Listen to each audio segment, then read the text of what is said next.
में है, मेरे दाहिनी ओर सोशल एक्टिविस्ट अनिल पन्ना जी हैं और लेफ्ट में हमारे शशि पन्ना जी सोशल एक्टिविस्ट हैं। और हाल के दिनों में अभी झारखंड सरकार ने कैबिनेट से एक संलेख जो आया है 1932 के खतियान के आधार पे स्थानीय निवासी को परिभाषित करने के संदर्भ में जो बातें आई हैं, उसके बाद लगातार झारखंड में अलग अलग दलों के द्वारा, अलग अलग सामाजिक संगठनों के द्वारा, अलग अलग पार्टियों के द्वारा बहुत भ्रांतियां हैं और बहुत सारी बातें आ रही है। कोई पक्ष में कुछ बातें आ रही है, कोई विपक्ष में बातें आ रही हैं और कहीं कोई आक्रोश में बहुत सारी बातें आ रही हैं। तो जनप्रतिनिधि होने के नाते और झारखंड प्रदेश कांग्रेस का मैं पूर्व अध्यक्ष रहा हूं, मैं झारखंड विधानसभा का सदस्य रहा हूं, तो मेरा दायित्व तो बनता है कि जो भ्रांतियां इन सब चीजों को दूर करूं।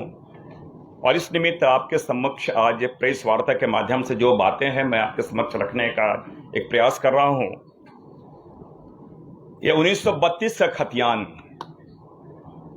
ये झारखंडियों की पहचान, ये उक्ति लगातार सारे मैं समझता हूं कि झारखंड में जो झारखंड के मूल निवासी लोग रहे हैं उसमें ये बहुत प्रचलित उक्ति है और कहीं न कहीं ये बहुत ही संवेदनशील और ये भावनात्मक ये वाक्य है। और ये 1932 का जो खतियान है ये झारखंडियों के पहचान और अस्मिता से जुड़ा हुआ है।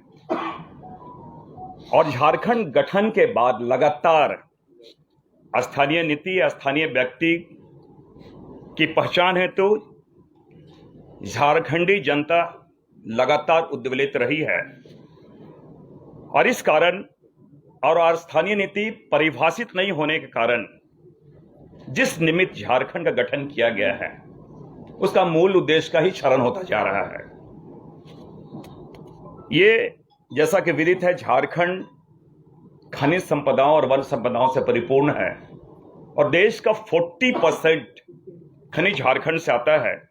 मैं इसलिए इसका जिक्र कर रहा हूं कि बड़े बड़े औद्योगिक कारखाने, चाहे आप कारखानों की बात करें, एचईसी की बात करें, टाटा की बात करें, बोकारो की बात करें, या फिर जो हमारे खनन क्षेत्र हैं, चाहे बीसीसीएल की बात करें, सीसीएल की बात करें, राजमहल की बात करें, पिपरवार की बात करें,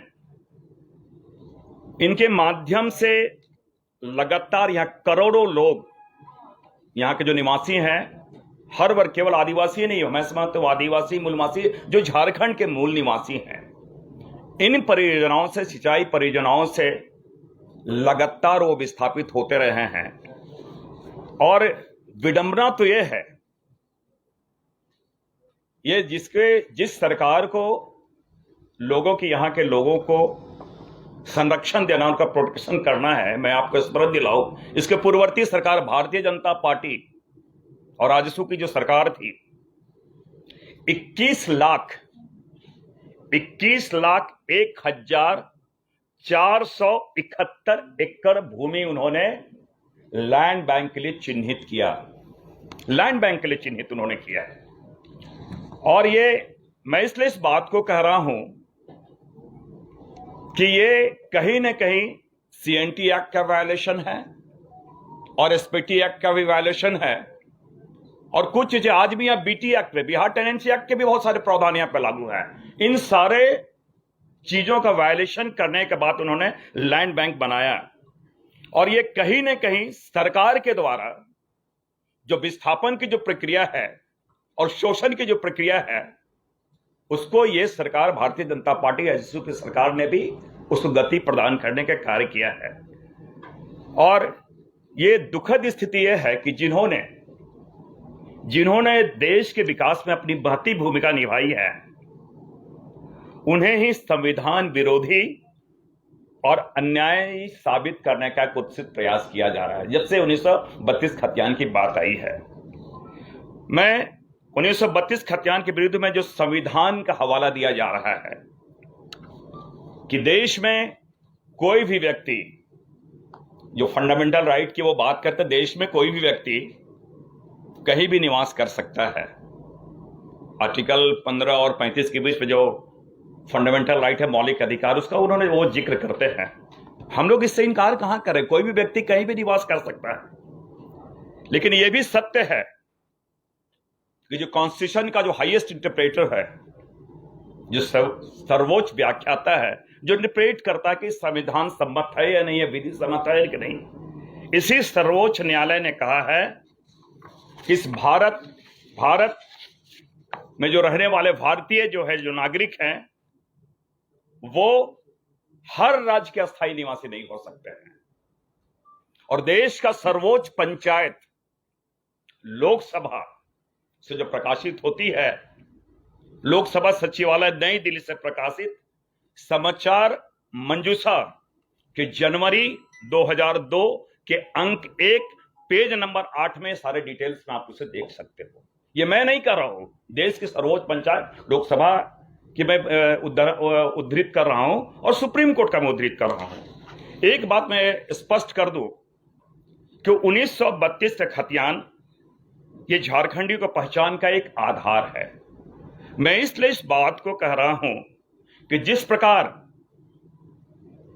भाषाई आधार पे 1956 में स्टेट रीऑर्गेनाइजेशन कमीशन, राज्य पुनर्गठन आयोग ने 1956 में भाषाई आधार पे उड़िया बोलने वाले को उड़ीसा बनाया, कन्नड़ बोलने वाले कर्नाटक बनाया, पंजाबी बोलने वाले का पंजाब बनाया, बंगाली बोलने वाले का बंगाल बनाया, मराठी बोलने वाले को महाराष्ट्र बनाया। तो इस प्रकार ऐसा तो नहीं कि वो जो महाराष्ट्र में रहने वाले बंगाल बने भारतीय नहीं है, लेकिन उनकी एक अपनी आइडेंटिटी, अपनी एक पहचान है। उन्होंने आधार के लिए, सरकार ने क्या आधार लिया? भाषा को आधार लिया। उसी प्रकार हमारी सरकार ने एक खतियान को 1932 को आधार लिया, तो उसमें गलत कहां पे है? दूसरी बात, उसी प्रकार अपनी पहचान और अस्मिता के लिए आज मद्रास को हम लोग क्या बोलते हैं? चेन्नई बोलते हैं। मुंबई को हम क्या बोलते हैं? मुंबई बोलते हैं। और तो और ये भारतीय जनता पार्टी जो हल्ला करी, उनसे मैं एक बात पूछना चाहता हूं, यह मुगल सराय का नाम उन्होंने क्या बना? पंडित दीनदयाल नगर क्यों बदला भाई? ये कहीं ना कहीं वो अपनी पहचान समझते हैं। दूसरी बात, बगल का मेरा राज्य है, कल तक हम कलकत्ता बोलते थे, आज कोलकाता उसे हम कह रहे हैं। तो उसी प्रकार ये झारखंडियों की पहचान का यह 1932 का खतियान आधार है। दूसरी बात, जो लोग ये बोलते हैं कि 1932 का खतियान की बात संवैधानिक प्रावधान के प्रतिकूल है, मैं उन्हें, अपने मित्रों को, अपने भाइयों को मैं स्मरण दिलाना चाहता हूं कि इसी संविधान के आर्टिकल 244(1) के अनुसार 5th शेड्यूल की बात कही गई, 5वीं अनुसूची की बात की गई है, और ये अस्थायी उपबंध है, ये अस्थायी उपबंध है।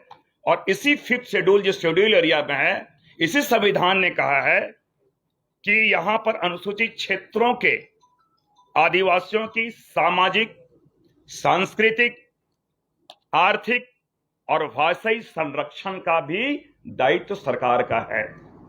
और साथ ही सरकार को यह भी इंस्ट्रक्शन दिया गया है कि उनकी डेमोग्राफी किसी प्रकार चेंज ना होगा विकास की प्रक्रियाओं में।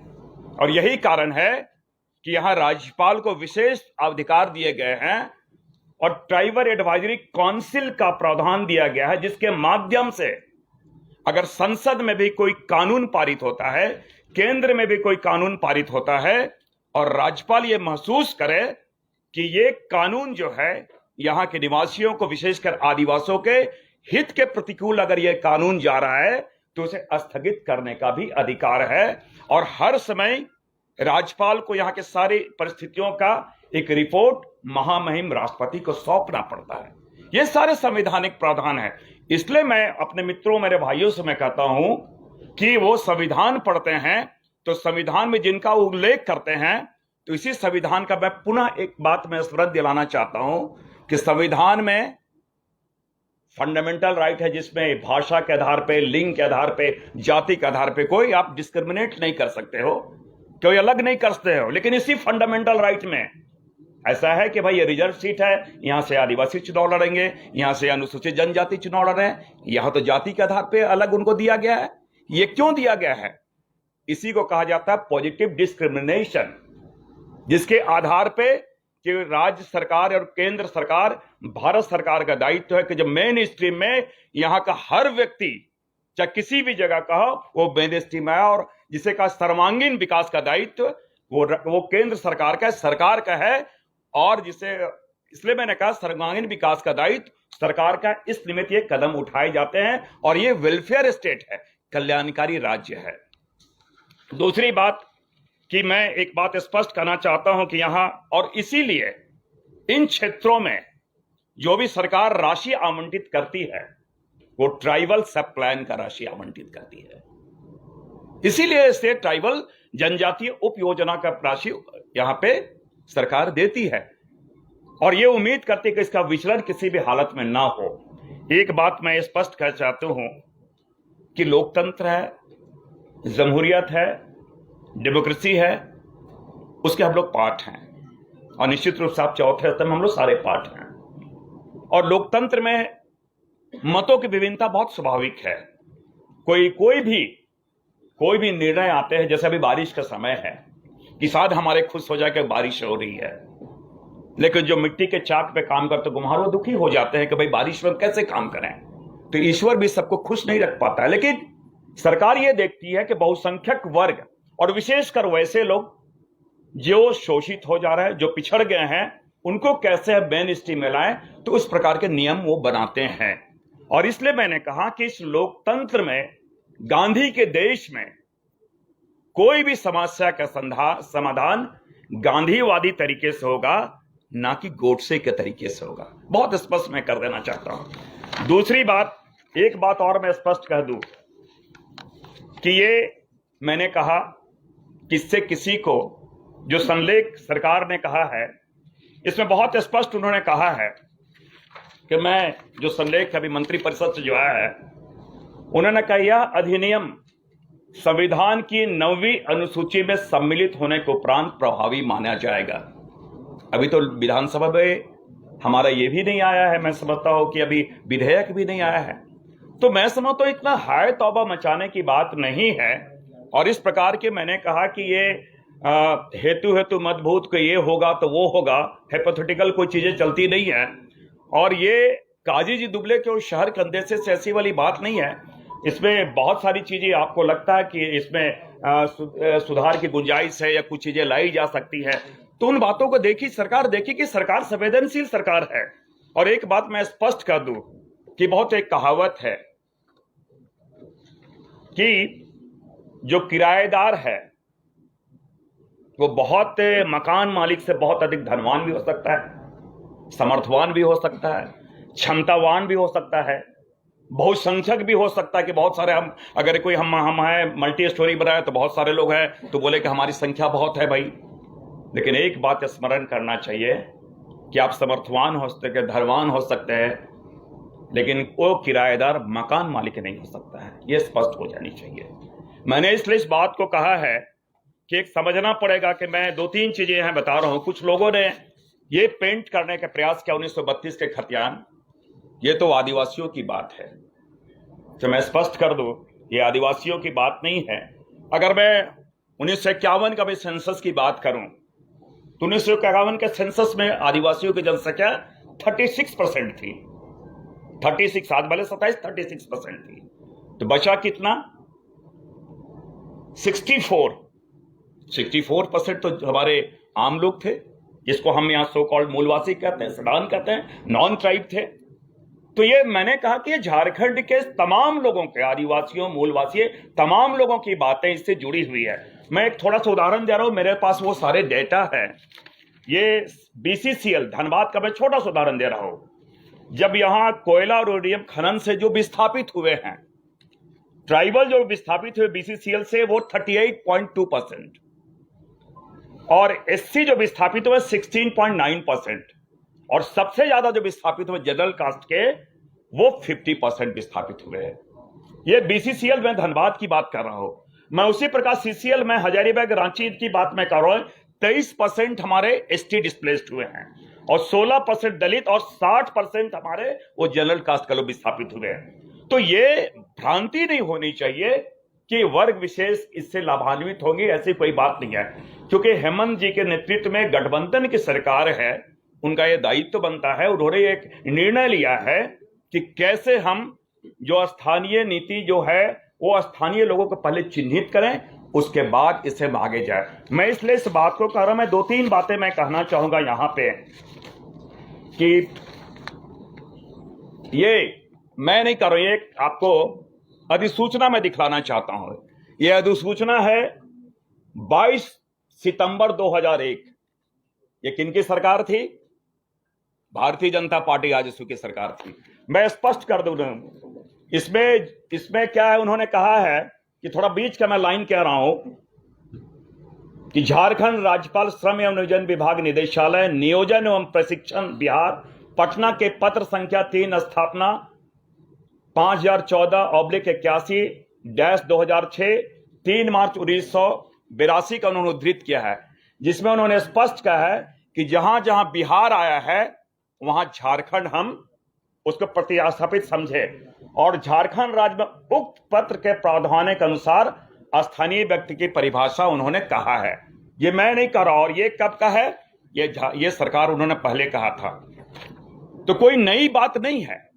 मैं समझता हूं किसको ऐसे बहुत ज्यादा आज जो प्रेस कॉन्फ्रेंस मानते आदरणीय भारतीय जनता पार्टी के बड़े लीडर जो कर रहे हैं, तो उन्हें देखना चाहिए कि वो किसकी बात करें। एक दूसरी बात मैं थोड़ा स्पष्ट कर दूं कि जो बार बार बोल रहे कि अलग अलग जगह सर्वे हुआ, मेरे पास हर जिले का सर्वे रिपोर्ट है, हर जिले का। ये कैडेस्ट्रल सर्वे मेरे पास है। जो थोड़ी बातें आई है, मैं समझता हूं कि सिंहभूम की बातें आई हैं आपके माध्यम से। मैं स्पष्ट कर दूं, सिंहभूम का 1906 से 11 तक कैडेस्ट्रल सर्वे हुआ है, ये ईस्ट सिंहभूम दालभूम में, और वेस्ट सिंहभूम कोल्हान में 1897 में कैडेस्ट्रल सर्वे हुआ है, और फर्स्ट रिवीजन जो हुआ है 1934 में हुआ है ईस्ट सिंहभूम में, और वेस्ट सिंहभूम 1913 में हुआ है। और सरकार के ये संलेख में बहुत स्पष्ट है कि उन्होंने कहा कि पूर्व के जो चीजें आई हैं 1932 के पहले का, तो उनको मैं देखूंगा। तो मैं समझता हूं कोई संशय की स्थिति नहीं है कहीं पर भी, और भ्रम की स्थिति भी कहीं नहीं होनी चाहिए। मैं एक एक डाटा दिखला रहा हूं आपको, मेरे पास वो सारे डाटा हैं। पहले ये समझना चाहिए कि करोड़ों लोग, मैं एक योजना नहीं बता रहा हूं, मैं करोड़ों लोग, आपको छोटा सा बगल का मैं दिखला रहा हूं। यहां पे ये बिरसा कृषि विद्यालय 700 एकड़, ये ब्रिन पास 150 एकड़, ऐसे मेरे पास सारे के सारे डेटा है। चाहे दुर्गा सीमेंट, नालंदा सेरामिक, जितना उठा लीजिए। एनटीपीसी, कितने लोग यहां से, कितने गांव विस्थापित है? 40 गांव। मोतरा कोल ब्लॉक 8 गांव, मगध कोल 10 गांव, आम्रपाली 10 गांव, ऊषा मार्टिन 8 गांव, हिंडाल्को 10 गांव। आपको मालूम है इतने गांव विस्थापित हुए हैं? कोल प्रोजेक्ट का देखिए, पूरे के पूरे डेटा मेरे पास है, आपको मैं बता रहा हूं। तो कहने का मतलब, जिनके साथ जो विस्थापित हो गए हैं उनको बेसिक चीजें प्रोवाइड नहीं की जा रही है, जिनके साथ अन्याय हुआ है, ये सरकार का दायित्व बनता है कि उनको पहले न्याय मिले। मैं आपके माध्यम से इसलिए इस बात को कह रहा हूं कि आप इंडिया गवर्नमेंट के पॉलिसी उठा के देख लें। आप अगर होंगे याद करें तो इंपोर्ट पॉलिसी जो है, जो हमारे आयात की जो ये है ड्यूटी जो है, वो 200 कहीं 300 कहीं 400% तक लगती है, लेकिन एक्सपोर्ट पॉलिसी हमारी कम है कि एक्सपोर्ट नीति जो ड्यूटी, एक्साइज ड्यूटी है, वो कम लगती है। क्यों? कि यहां के उद्योग धंधे, यहां के कल कारखानों उनको हम संरक्षण दें, ये सरकार का दायित्व बनता है। उसी प्रकार राज्य सरकार का दायित्व बनता है कि कैसे हम जिस निमित्त झारखंड बना है, यहां के झारखंड के एक चिन्हित करने की बात है। इसलिए मैंने कहा कि उन्होंने 1932 खतियान को आधार माना, जिसके आधार पे वो चिन्हित करें। और ये मेरे झारखंड के सारे लोगों का ये अस्मिता और पहचान से जुड़ा हुआ प्रश्न है। इसलिए मैं कह सकता हूं, हेमंत सोरेन के नेतृत्व में कांग्रेस, जेएमएम और राजद की गठबंधन की सरकार ने 1932 के खतियान आधारित स्थानीय नीति के गठन हेतु मंत्रिपरिषद में लिए गए निर्णय का हम समर्थन करते हैं और उन्हें बधाई देते हैं। और हम ये जरूर कह सकते हैं कि 1932 के खतियान झारखंडी की पहचान है। बहुत बहुत धन्यवाद। अगर आप कोई प्रश्न करना चाहें तो मैं। आपके पार्टी के ही विधायक और मंत्री सांसद तक नाराज चल रहे हैं, तो आप लोग समझाने में क्यों नहीं अभी तक? मैं स्पष्ट कर दूं कि मैंने कहा कि यहां आंतरिक लोकतंत्र है, कांग्रेस में लोकतंत्र है और मैं समझती इसकी खूबसूरती लोकतंत्र की एक खूबसूरती है। मैंने कहा कि बहुत बार ऐसा होता है कि गांधी जी ने एक बात कही है कि अगर मेरे किसी दो वक्तव्य में कोई कंट्रोवर्सी हो जाए तो बाद के वक्तव्य को सही माना जाए। तो मैं समझता हूं कि उनको जो हमारे जो बातें आई हैं उनको जरूर बतलाया जाएगा, और मैंने सारी चीजों को होता बहुत ज्यादा अध्ययन ना कर पाए, देख ना पाया होगा, लेकिन मैं स्पष्ट कर दूं कि जो मंत्री परिषद में जो निर्णय लिए गए हैं, मेरे 4 मंत्री आदरणीय आलमगीर आलम साहब, रामेश्वर राव जी, बन्ना गुप्ता जी, बादल पत्रलेख जी, और मैं इसलिए मैं यहां कर रहा हूं कि प्रस्ताव एवं विधेयक के प्रारूप पर वित्त विभाग की सहमति प्राप्त है। डॉक्टर रामेश्वर राव जी वो वित्त मंत्री है, उनकी सहमति है। चारों मंत्रियों ने क्या कोई अपोज किया क्या? तो मंत्री परिषद में हमारे 4 मंत्रियों ने समर्थन किया। और मैं स्पष्ट कर दूं, जो प्रदेश का मुख्यालय जो हमारे लिए मंदिर के समान है, प्रदेश का मुख्यालय में हमारा आदरणीय राजेश ठाकुर जी, हमारे बन्ना गुप्ता जी, बंधु तिर्की जी, अनूप सिंह जी, वो सारे लोगों ने ना केवल जस्ट मनाया वरन उन्हें खुशी जाहिर करते वो सड़क पर भी उतरे हैं। तो ये कहीं ऐसी कोई बात नहीं है। और मैंने कहा कि जिन लोगों को थोड़ा शंका आई है और कुछ विसंगतियों को ध्यान हुआ है, तो मैं समझता हूं कि विधेयक तो प्रस्तुत होने दीजिए, वहां के तो बहुत सारी चीजों को देखा जाएगा, कैसे उनको एड्रेस करें, कैसे उसमें कोई विसंगतियों को दूर करें। और मैं आपको स्पष्ट कर दूं कि इसमें कोई भय या डरने की बात नहीं, ये हमारे झारखंडियों की पहचान, अस्मिता और पहचान की ये बात है। अच्छा सुखदेव, जो इनके पास 32 इनके पहले से रह रहे हैं लेकिन उसके पास हथियार नहीं है, तो उसकी पहचान कैसे? मैं इसलिए मैंने कहा कि सरकार ने जो अधिसूचना अभी तो आई नहीं, जो संलेख जो दी है उसमें स्पष्ट कर मैं समझता हूं कि शेड्यूल एरिया भी है और झारखंड ये मानी जाती है कि ये आज भी अपने पंच परमेश्वर की बात सुनी, प्रेमचंद जी की बहुत अच्छी कहानी भी रही है। उन्होंने बहुत स्पष्ट किया ग्राम सभा के माध्यम से, उनके रीति रिवाज, उनके पारंपरिक वेशभूषा। आज भी मैं डिप्टी कलेक्टर रहा हूं, जब मुझे किसी को कास्ट सर्टिफिकेट देना होता था, उनके पास लैंड रिकॉर्ड्स नहीं होते थे, तो अपने स्टाफ के द्वारा, गांव के लोग के द्वारा उनके बारे, उनके रीति रिवाज, उनके रहन सहन के बारे एक हम सत्यापन, भौतिक सत्यापन करते थे, फिर वो हम देते थे। तो ऐसे सारे प्रावधान है, मैंने उससे चिंतित होने की बात नहीं है। मैं थोड़ा और स्पष्ट आगे कर दूं कि जो फॉरेस्ट एरिया में रहते हैं, जिसको वन ग्राम की हम संज्ञा देते हैं, उसमें भी बहुत सारे रिकॉर्ड्स में आए नहीं है। तो ऐसी चीजें हैं, हमारे संज्ञान में हैं, इसलिए मैं स्पष्ट करूं, उन सारी चीजों को हम देख रहे हैं और कैसे सारे लोगों को एकोमोडेट करें और किन्हीं के साथ अन्याय नहीं, वही हमारा प्रयास है। सुखदेव जी, जो आपत्ति है गीता पवार ने, जो उनकी आपत्ति है 1964 के सर्वे के आधार पर, अगर 1932 लागू हुआ तो मैं आपको हाँ 1964 का जो खतियान है, अगर वहाँ सर्वे सेटलमेंट नहीं माना जाता है तो जो कोल्हान के लोग हैं लगभग 40 लाख लोग, उनके पास 1964 के पहले का नहीं होगा। तो ऐसी स्थिति में उनका क्या होगा, ये आपत्ति है। मैं थोड़ा स्पष्ट कर दूं आपको, इस पर तो जैसे